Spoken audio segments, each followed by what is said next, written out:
with us, and he is also such an achiever. Parang lahat ng pinasok mo, naging magaling ka. Bakit ganon? Sa lahat ng sports, naging pang, kayong competition level talaga. Why? You're like that then? I'm always like that. Ever since I was a kid, I've always strived for the best. Was there ever To always be anything the best. na hindi ka ganun kagaling? Ano na?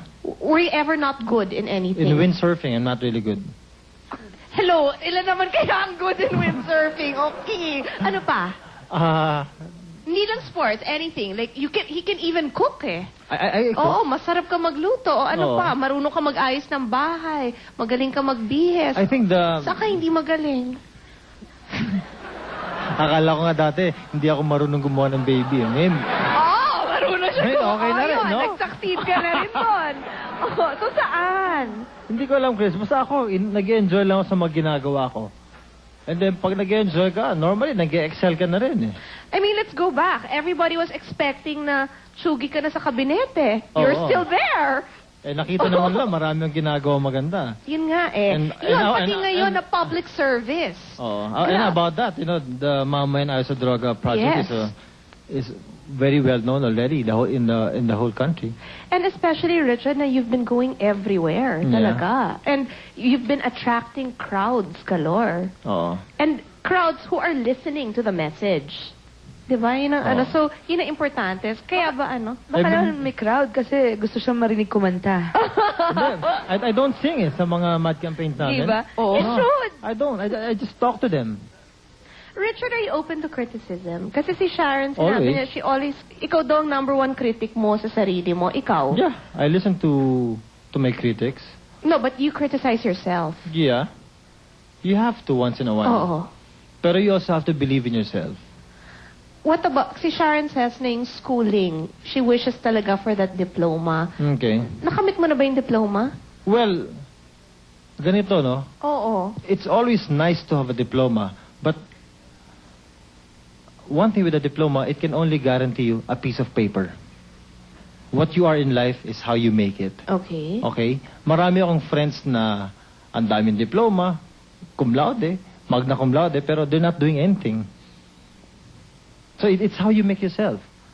I'm not saying na huwag kayo mag-aaral. Mag-aaral kayo, pagpatuloy niyo yung pag-aaral niyo, tapusin niyo.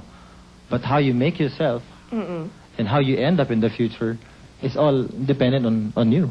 Do you think you are as demanding with Casey? No. I let her be her own person. Although in our home, there's no excuse for like low grades because you're not doing anything. When you're almost 15, you're expected to study because you're not working, you're not doing anything. So there's no excuse, diba? How are her grades?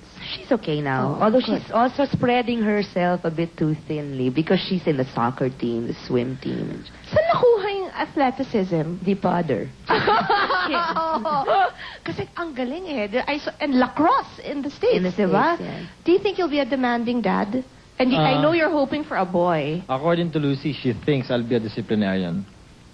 Because your lola was a disciplinarian also. My lola was very diplomatic, Hindi ako pinalo ng lola ko ever.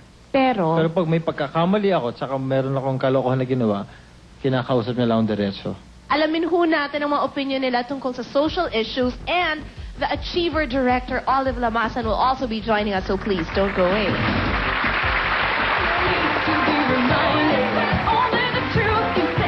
Olive Lamasan, successful producer, writer at director.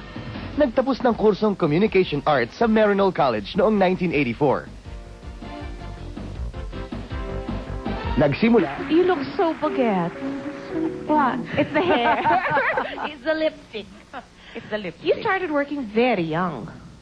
I was 20. Oo, talaga. At you started talaga sa pagiging PA. Yeah. All the way from that. And now, talagang mega successful directora na.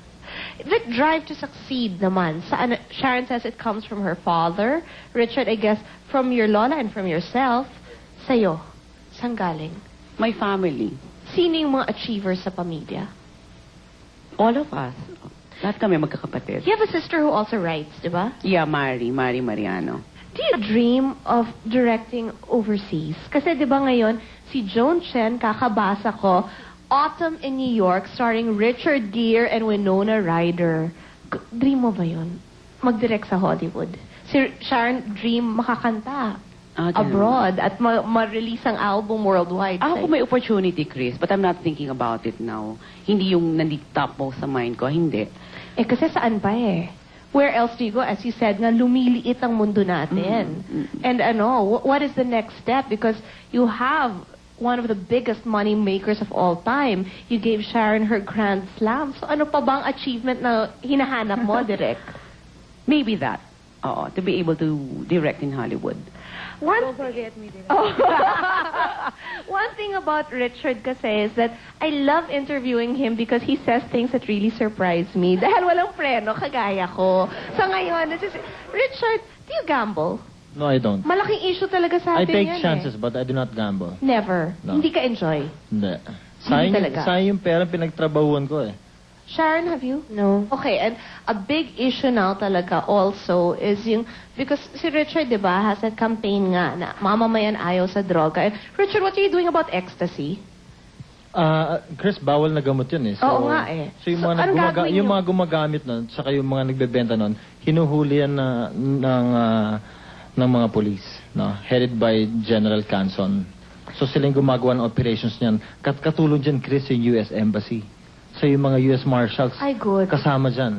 So yung mga discos, pinupuntahan yan, nire-raid yan. Thank God. Because Yeah. Sharon, kids as young, in early teenage years daw nag-uumpisa yung usage niyan because it's one small tablet.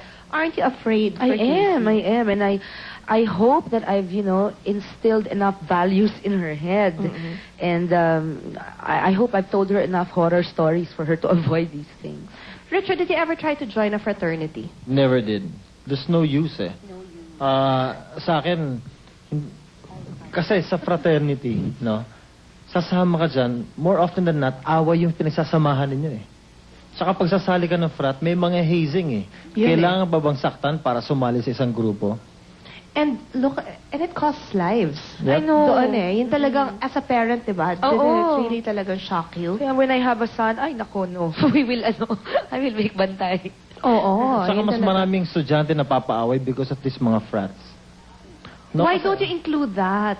Doon sa hindi lang drogang ayawan, pati fraternity sana. Your daddy was Upsilon, diba? And what did he say about it? My dad lost a tooth Oh, see? about it eh. It doesn't have to go that far. You don't have to prove your Iba pagka-loyal talaga na, eh. diba? Ganyan. Oo. So, sana yung things like that kasi it becomes a reality when you see them nga na so young with so much promise tapos dead. Ito nga, let's lighten it a bit. Masyado na tayong nasa sad. If you could date anybody with no consequences, because I asked this with the women, tinanong ko to, ako sinagot ko, General Ping Lacson or Martin Rivera, one night. Walang consequences, pwede mo makadate. Direct, ikaw, sino? Pinoy kailangan. Ay, kailangan Pinoy? Kailangan Pinoy. Oo, para naman mas achievable. Ganon? Sige na, pili ka. Isa lang. Makakadate. Na one night lang. Whoever? Oo, yung parang hindi na minahal. Minsan, nakapiling kita. Sige, yung aking one great love. Sino? Akin na lang yun. Direk! Hindi pwede yun! Dapat sasabihin mo, bitin For naman. every woman, there can only be one great love. Akin na lang yun. Yun na lang. Okay.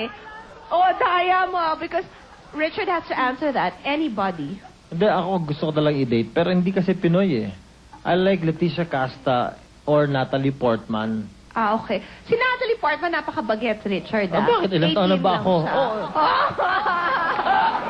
Okay. Hindi, Pinay. Sige na, para reachable. Kapinay? Oo. Offhand siguro, Donita Rose? Okay.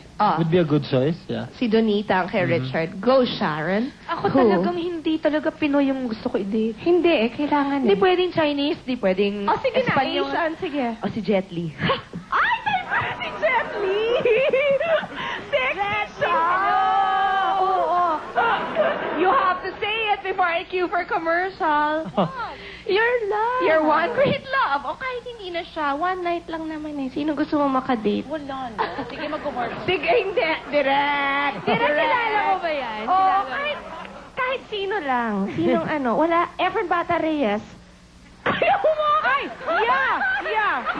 Bibilyar sila. Idol ko yun. Let's talk about the movie when we we come back, please don't go away.